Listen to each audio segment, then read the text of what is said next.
ಕ್ರಿಸ್ತ ಯೇಸುವಿನಲ್ಲಿ ನಲ್ಮೆಯ ಸಹೋದರ ಸಹೋದರಿಯರೇ ಹಾಗೂ ಪ್ರಿಯ ಮಕ್ಕಳೇ, ನಮ್ಮ ಜೀವನದ ಆಯಸ್ಸಿನ 1 ವರ್ಷ ಕಡಿಮೆಯಾಗುತ್ತಾ ಬಂದಿದೆ.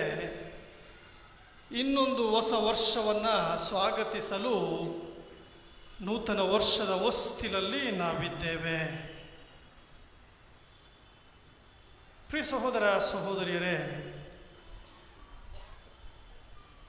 ರೋಮ್ ದೇವತೆ ಜಾನೂಸ್ ಎಂಬ ಪದದಿಂದ ಜನವರಿ ತಿಂಗಳು ಬಂದಿದೆ.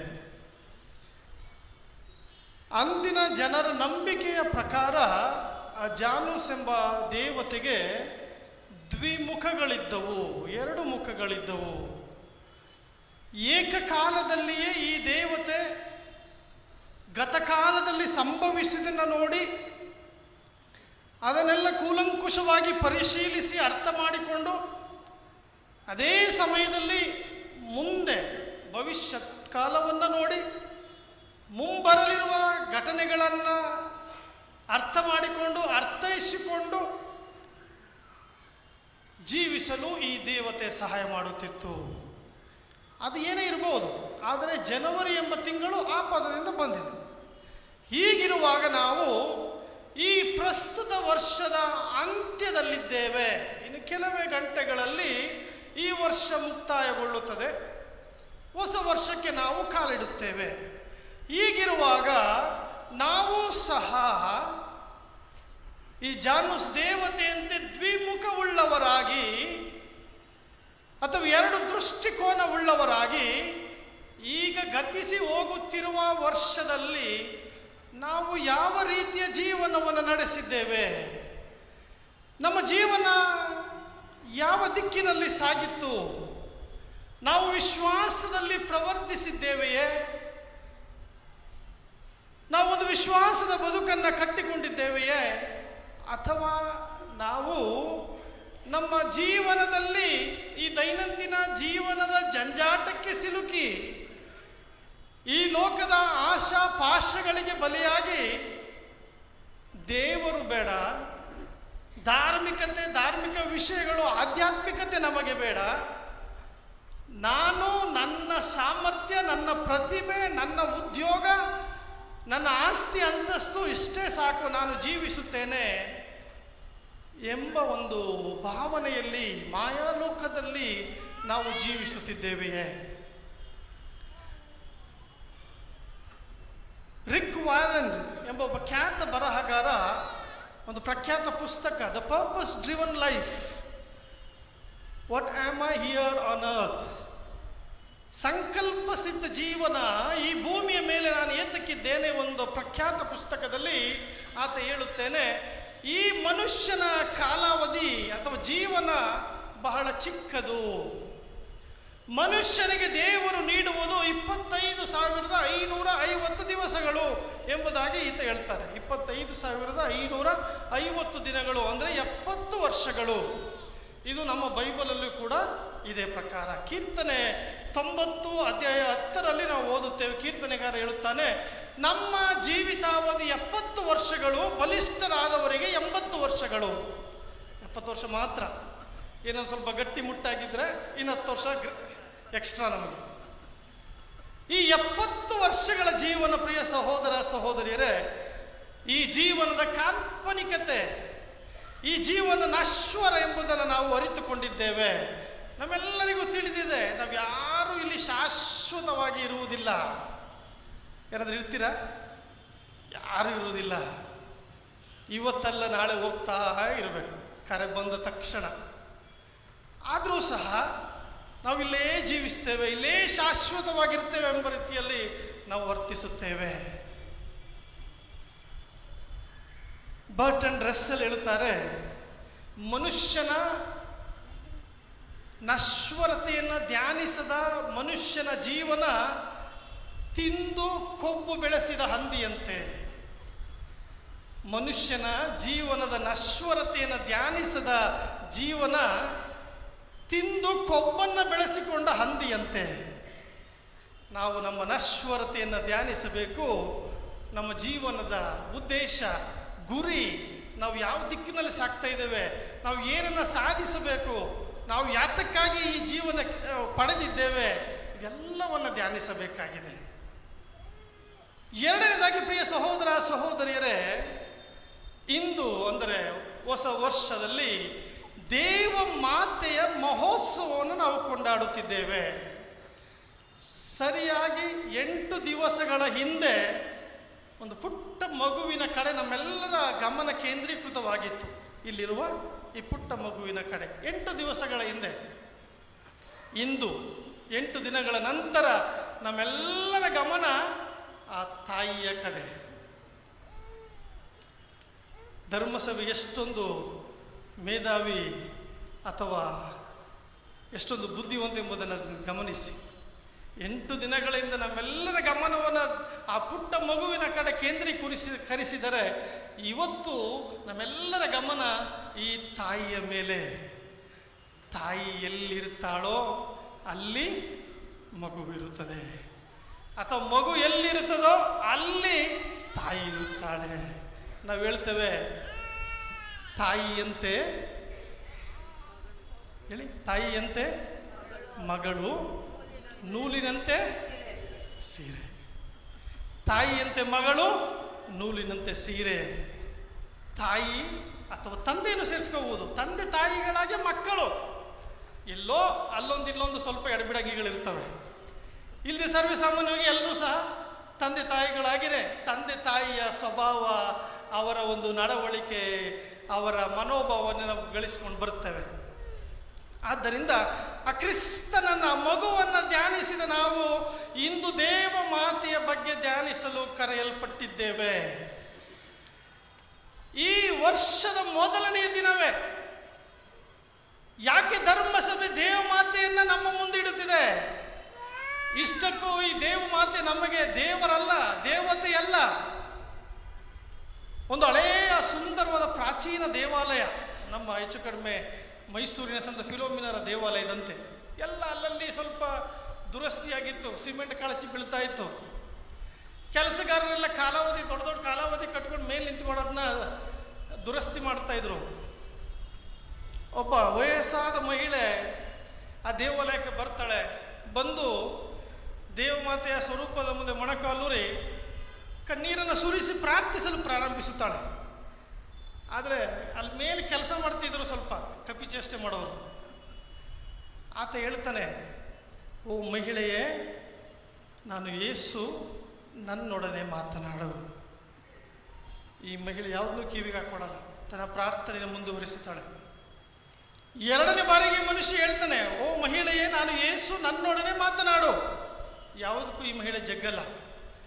ಈಗ ಈ ಮನುಷ್ಯನಿಗೆ ನಾನು ಇಷ್ಟೆಲ್ಲ ಮಾಡಿದರೂ ಸಹ ಈ ಮಹಿಳೆಯನ್ನು ನಾನು ಏಕಾಗ್ರತೆಯಿಂದ ಕೆಡಿಸಲು, ಭಂಗ ತರಲು ಆಗ್ತಾ ಇಲ್ವಲ್ಲ ಎಂದು ಇನ್ನೂ ಜೋರಾಗಿ 3ನೇ ಬಾರಿಗೆ ಹೇಳ್ತಾರೆ, ಓ ಮಹಿಳೆಯೇ, ನಾನು ಯೇಸು ನನ್ನೊಂದಿಗೆ ಮಾತನಾಡು. ಆಕೆ ಹೇಳ್ತಾಳೆ, ನಾನು ಯೇಸುವಿನ ತಾಯಿಯ ಜೊತೆ ಮಾತಾಡ್ತಾ ಇದ್ದೀನಿ, ನೀವು ಸುಮ್ಮನಿರು. ಪ್ರಿಯ ಸಹೋದರ ಸಹೋದರಿಯರೇ, ಕೆಲವೊಮ್ಮೆ ನಾವು ಕೂಡ ಹಾಗೆ ಯೇಸುವಿಗಿಂತ ಯೇಸುವಿನ ತಾಯಿಗೆ ಗೌರವ ಘನತೆ ಕೊಡ್ತೇವೆ. ಅದು ತಪ್ಪು. ಎಲ್ಲ ನಮ್ಮ ಆರಾಧನೆ, ಗೌರವ, ಘನತೆ ತ್ರಯೇಕ ದೇವರಿಗೆ, ಯೇಸುವಿಗೆ ಸಲ್ಲಬೇಕೇ ಹೊರತು ದೇವ ಮಾತೆಗಲ್ಲ. ದೇವ ಮಾತೆ ನನ್ನ ಹಾಗೂ ನಿಮ್ಮ ಹಾಗೆ ಮಹಿಳೆ, ಆದರೆ ಒಂದು ವಿಶೇಷ ಕೃಪೆಯ ಜೀವನವನ್ನು ನಡೆಸಿ ನಾವೂ ಸಹ ದೇವರಿಗೆ ತಾಯಿಯಾಗಲು ಸಾಧ್ಯವಿದೆ ಎಂಬುದನ್ನು ತೋರಿಸಿಕೊಟ್ಟ ದಿಟ್ಟ ಮಹಿಳೆ. ಅಂತಹ ಒಬ್ಬ ದಿಟ್ಟ ಮಹಿಳೆಯನ್ನ ಧರ್ಮಸಭೆ ವರ್ಷದ ಮೊದಲನೇ ದಿನವೇ ನಮ್ಮ ಮುಂದಿಟ್ಟು ಆಕೆಯ ಜೀವನವನ್ನು ಧ್ಯಾನಿಸಲು ಕರೆ ನೀಡುತ್ತದೆ. ಹಿಂದಿನ ಕಾಲದಲ್ಲಿ ನಾವೆಲ್ಲ ಪ್ರಯಾಣ ಮಾಡಬೇಕಾದ್ರೆ ನಮಗೆ ರಸ್ತೆಗಳು ಗೊತ್ತಿಲ್ಲ ಅಂದರೆ ಆ ರಸ್ತೆಯಲ್ಲಿ ಹೋಗೋಣವ್ರನ್ನ ಕೇಳ್ತಾ ಇದ್ದೋ. ಅದರಲ್ಲೂ ವಿಶೇಷವಾಗಿ ನಮ್ಮ ಊರುಗಳ ಕಡೆಯೆಲ್ಲ ಕೇಳ್ತೀವಿ. ನಾವು ತಮಾಷೆ ಮಾಡ್ತೀವಿ, ಅಣ್ಣ ಕೋಟೆಗೆ ಹೋಗ್ಬೇಕಾದ್ರೆ ಯಾವ ಕಡೆಗೆ ಹೋಗ್ಬೇಕು ಅವ್ರು ಹೇಳ್ತಾರೆ. ಹಂಗೆ ನೆಟ್ಕೋಗೋಣ, ನೆಟ್ಕೋದ್ರೆ ಆಮೇಲೆ ಎಲ್ಲಿ ಸೇರ್ತೀವಿ ನಮ್ಗೆ ಗೊತ್ತಿಲ್ಲ. ಎಷ್ಟು ದೂರ ಆಯ್ತದೆ, ಹಾಗೆ ಹೋಯ್ತಾ ಇರಿ, ಹಂಗೆ ಬಲಕ್ಕೆ ತಿರುಗಿಕೊಳ್ಳಿ ಅಂತ ಹೇಳ್ತೀವಿ. ಅವ್ರ ಮಾತು ನಂಬ್ಕೋತೀವಿ ನಾವು. ಎಷ್ಟು ದೂರ ಏನೋ ಗೊತ್ತಿಲ್ಲ, ಹೋಗ್ತಾ ಇರ್ತೀವಿ. ಆದರೆ ಈಗೆಲ್ಲ ಯಾರು ಕೇಳಲ್ಲ ಅಂತಾರ. ಈಗ ಎಲ್ಲ ಗಾಡಿಗೆ ಹತ್ತಿದ ತಕ್ಷಣ ಏನಾಗ್ತೇವೆ, GPS ಆಗ್ತೇವೆ. ಆದರೆ ನಮ್ಗೆ ಅನುಭವ ಹೇಳ್ತದೆ, ಈ GPS 100ಕ್ಕೆ 100ರಷ್ಟು ಪರಿಪೂರ್ಣ ಅಲ್ಲ. ಹೌದು ಅಲ್ವಾ? ಎಷ್ಟು ಜನ ದಾರಿ ತಪ್ಪಿಸ್ಕೊಂಡಿರ್ತಾರಲ್ವ? ಇತ್ತೀಚೆಗೆ ಅಷ್ಟು ಪತ್ರಿಕೆಯಲ್ಲಿ ಇತ್ತು, ಬಿಹಾರದಲ್ಲಿ ಒಂದು ಸೇತುವೆ ಅರ್ಧಕಟ್ಟು ಮುಗಿಸಿದ್ರು. GPS ಕರ್ಕೊಂಡೋಯ್ತು, ಏನಾಯ್ತು ರಾತ್ರಿ ಗೊತ್ತಾಗಲಿಲ್ಲ, ಬಿದ್ದು 3 ಜನ ಸತ್ತರು. ಹೌದಲ್ಲ? 100ಕ್ಕೆ 100 GPS ಪಕ್ವ ಅಲ್ಲ.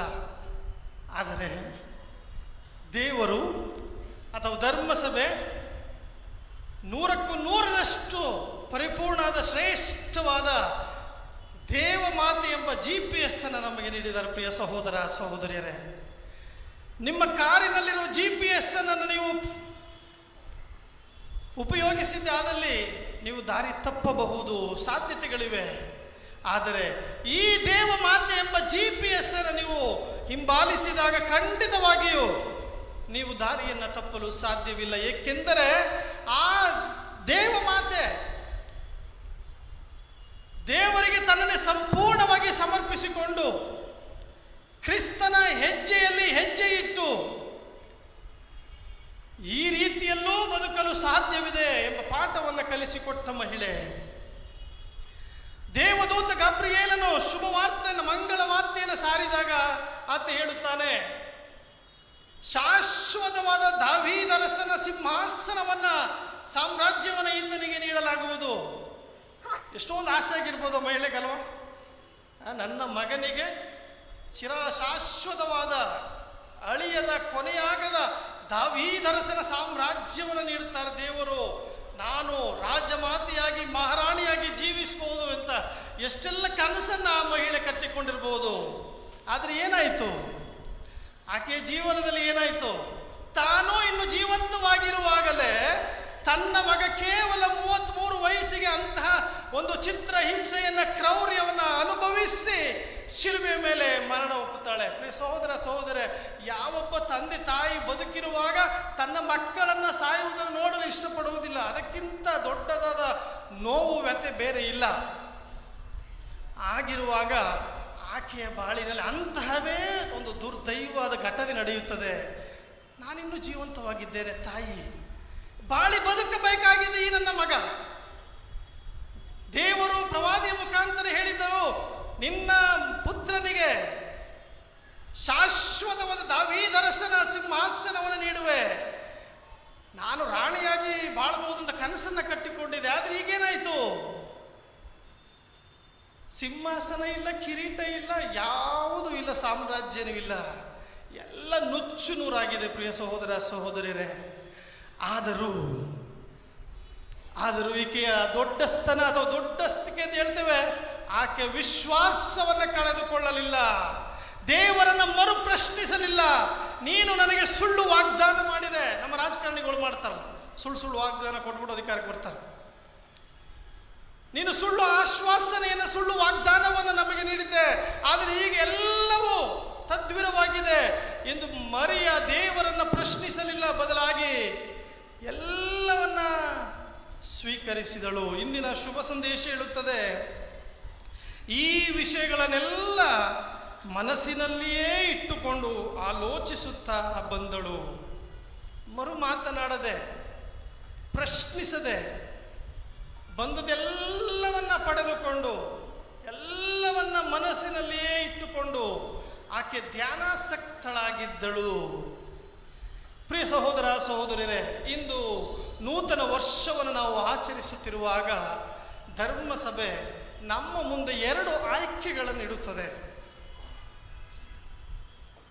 ಒಂದು, ಇನ್ನು ಸ್ವಲ್ಪ ಹೊತ್ತಿಗೆ ಎಲ್ಲ ಕಡೆ ದೊಡ್ಡ ಶಬ್ದ ಪ್ರಾರಂಭವಾಗ್ತದೆ. ಪಟಾಕಿ ಹೊಡೆಯುವರು, ಮ್ಯೂಸಿಕ್ ಹಾಕುವವರು, ಕೇಕೆ ಹಾಕುವವರು, ಎಲ್ಲ ಕಡೆ ಭಯಂಕರ ಕರ್ಕಶ ಶಬ್ದ ಈ ರಾತ್ರಿ. ನಮ್ಮ ಜೀವನ ಈ ರೀತಿಯ ದೊಡ್ಡ ಶಬ್ದ ಕರ್ಕಶಗಳಿಂದ ತುಂಬಿದಾಗಬೇಕೆ?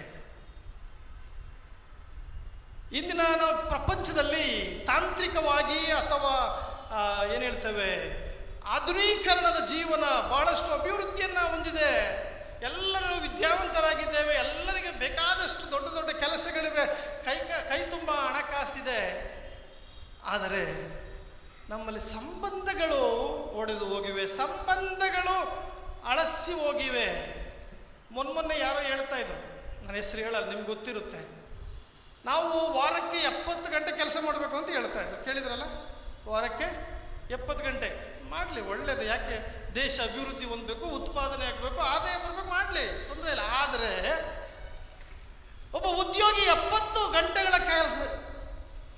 ಗಂಟೆಗಳು ಕೆಲಸ ಮಾಡಿಕೊಂಡಿದ್ರೆ ಆತ ತನ್ನ ಕುಟುಂಬದಿಂದ ದೂರವಾಗುವುದಿಲ್ಲವೇ?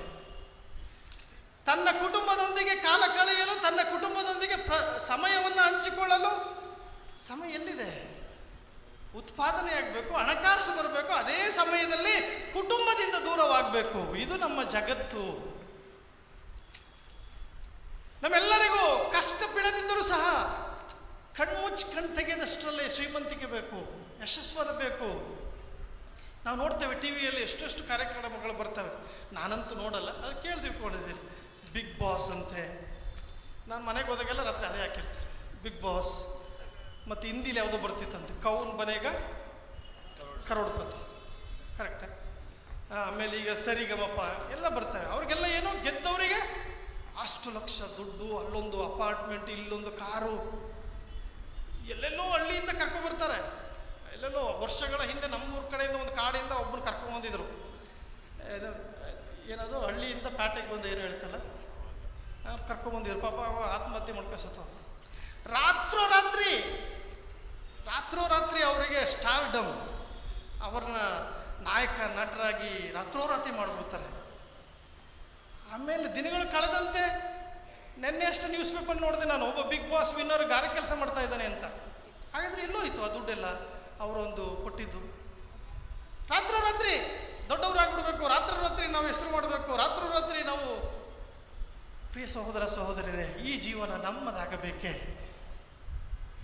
ಅಥವಾ ದೇವ ಮಾತೆಯಂತೆ ಧ್ಯಾನಾಸಕ್ತರಾಗಿ ಎಲ್ಲವನ್ನು ಸ್ವೀಕರಿಸುತ್ತಾ ಬಂದದೆಲ್ಲ ಬರಲಿ, ಪಾಲಿಗೆ ಬಂದದ್ದು ಪಂಚಾಮೃತ, ಬರಲಿ ಕಷ್ಟ ಸುಖ ದುಃಖ ದುಗ್ಗಡ ನೋವು ನಲಿವು ಏನೇ ಬರಲಿ ಎಲ್ಲವನ್ನ ಸಮತೋಲನವಾಗಿ ಸ್ವೀಕರಿಸಿ ಅದನ್ನು ಕೂಲಂಕುಷವಾಗಿ ಪರಿಶೀಲಿಸಿ ಧ್ಯಾನಿಸಿ ಯೋಚಿಸಿ ಮರಿಯಳಂತೆ ನಾನು ಒಂದು ಧ್ಯಾನಾಸಕ್ತ ಜೀವನವನ್ನು ನಡೆಸುತ್ತೇನೆಯೇ? ಸಹೋದರ ಸಹೋದರಿಯರೇ, ನಾವು ಕೈಕಾಲಲ್ಲಿ ಶಕ್ತಿ ಇರುವಾಗ ಸಂಪಾದನೆ ಮಾಡಿ ಒಳ್ಳೆ ಜೀವನವನ್ನು ಮಾಡಿ ಜೀವನ ನಡೆಸಬೇಕಂತ ಮಾಡ್ತೇವೆ. ಆದರೆ ಯಾವಾಗ ಏನು ಎಲ್ಲಿ ಎತ್ತ ಗೊತ್ತಿಲ್ಲ, ನಾ ಎಷ್ಟು ದಿನ ಇರ್ತೀನಿ ನಮ್ಗೆ ಗೊತ್ತಿಲ್ಲ. ಆ ಕಾರಣದಿಂದ ಇವೆಲ್ಲವುಗಳು ಬೇಕು, ನಮಗಿಲ್ಲ ಅಂತಲ್ಲ, ನಮ್ಮ ಜೀವನ ನಡಿಬೇಕು, ಇವೆಲ್ಲ ಬೇಕು. ಆದರೆ ಅದಕ್ಕಿಂತಲೂ ಮುಖ್ಯವಾಗಿ ನನ್ನ ಜೀವನ ದೇವರು ಕೇಂದ್ರೀಕೃತವಾಗಿದ್ದಾರೆ. ದೇವ ಕೇಂದ್ರೀಕೃತ ಜೀವನ ನನ್ನದಾಗಿದೆಯೇ? ಮರಿಯಳ ಜೀವನ ದೇವರಿದ್ದರು, ನನ್ನ ಜೀವನದಲ್ಲಿ ದೇವರಿದ್ದಾರೆಯೇ? ನನ್ನ ಜೀವನದ ಮೊದಲ ಪ್ರಾಶಸ್ತ್ಯ ದೇವರೇ.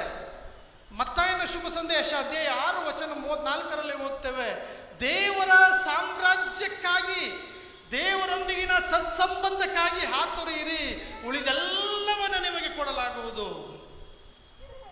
ನನ್ನ ಜೀವನ ಕ್ರಿಸ್ತ ಕೇಂದ್ರೀಕೃತವಾಗಿದೆಯೇ?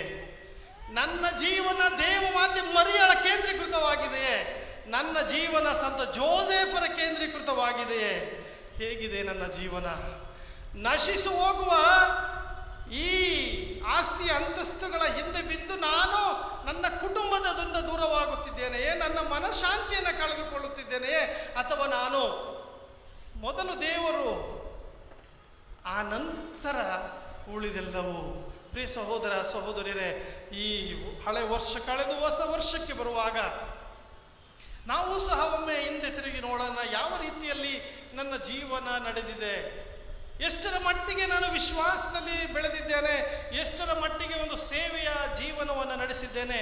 ಅದೇ ರೀತಿ ಬರುವ ಹೊಸ ವರ್ಷ ನನ್ನ ಜೀವನದಲ್ಲಿ ದೇವ ಮಾತೆ ಮರಿಯ GPS, ಮುನ್ನಡೆಸುವ GPS ಆಗಿರಲಿ. ದೇವ ಮಾತೆ ಮರಿಯ ನನ್ನನ್ನು ಹೇಗೆ ತಾಯಿ ಮಗುವನ್ನು ಕೈ ಹಿಡಿದು ನಡೆಸುತ್ತಾಳೋ ಅದೇ ರೀತಿ ನನ್ನನ್ನು ಸಹ ಮರಿಯ ಕೈಯ ಹಿಡಿದು ಆಕೆಯ ಹೆಜ್ಜೆಯಲ್ಲಿ ಹೆಜ್ಜೆ ಇಟ್ಟು ಆಕೆಯೊಂದಿಗೆ ಕ್ರಿಸ್ತನೆಡೆಗೆ ಬರಲು ಪ್ರೇರಣೆಯಾಗಲಿ, ಮಾರ್ಗದರ್ಶನವಾಗಲಿ ಎಂದು ಪ್ರಾರ್ಥಿಸೋಣ. ಹಾಗೆ ಮುಂಬರುವ ವರ್ಷವು ನಿಮ್ಮೆಲ್ಲರಿಗೂ ನವ ಚೈತನ್ಯವನ್ನು, ಹೊಸ ಹುರುಪನ್ನು, ಹುಮ್ಮಸ್ಸನ್ನು ನೀಡಿ, ಕುವೆಂಪು ಒಂದು ಮಾತು ಹೇಳ್ತಾರೆ, ಈಗ ಬರ್ತಾ ಇಲ್ಲ, ಸತ್ತಂತಿರುವ ಸತ್ತಂತಿರುವವರನ್ನು ಬಡಿದೆಬ್ಬಿಸಲಿ. ಈ ನಾವು ಸತ್ತಂತಿರುವ ವಿಶ್ವಾಸದಲ್ಲಿ ಸತ್ತಂತಿರುವವರನ್ನು ಬಡಿದೆಬ್ಬಿಸಿ ವಿಶ್ವಾಸದಲ್ಲಿ ಬೆಳೆಯುವಂತೆ ಮಾಡಲಿ. ನಿಮ್ಮೆಲ್ಲರ ಜೀವನವು ಕ್ರಿಸ್ತ ಕೇಂದ್ರೀಕೃತ ಜೀವನವಾಗಲಿ ಎಂದು ಪ್ರಾರ್ಥಿಸುತ್ತೇನೆ.